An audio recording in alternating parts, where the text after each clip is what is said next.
Wait স্কেলে ওজন করে অথবা লাইভ ওয়েট হিসাবে কোরবানির পশু ক্রয় করা শরীয়ত সম্মত কিনা?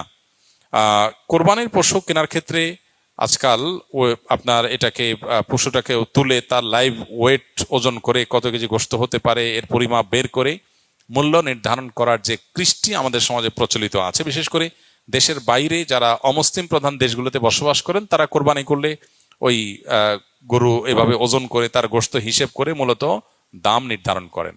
মূল্য নির্ধারণের জন্য এরকম ওয়েট স্কেলে তুললে সেটা অসুবিধা নেই। যেটার ন্যায্যতা আমি জানি না, বুঝি না, তাতে ওয়েট স্কেলে তুললে ন্যায্যতাটা আমি বুঝতে পারবো, আমার জন্য বোঝাটা সহজ হবে। আমি কিনতে গিয়ে অতিরিক্ত দামে বেশি দামে কিনে আমি লুজার হয়ে যাই, সেটা তো ইসলাম আমাকে বলে না। ন্যায্য মূল্যে তো আমি কিনবো। তো এই ন্যায্যতা নিশ্চিত করার জন্য ওয়েট স্কেলে তোলাতে কোনো অসুবিধা নাই। কিন্তু যদি এটা আমার আসলে কমার্শিয়াল হিসাব নিকাশের জায়গা থেকে এটা হয় যে আমার লাভ হলো না লস হইলো, কত টাকা লস হইলো, কত টাকা লাভ হইলো, এই সমস্ত হিসাব নিকাশ থেকে করলে কোরবানির উদ্দেশ্যকে ব্যাহত করবে এবং এটা কোরবানির সাথে সঙ্গতিপূর্ণ হবে না। তাহলে বিষয়টা নিয়তের উপর নির্ভর করে যে নিয়তটা আসলে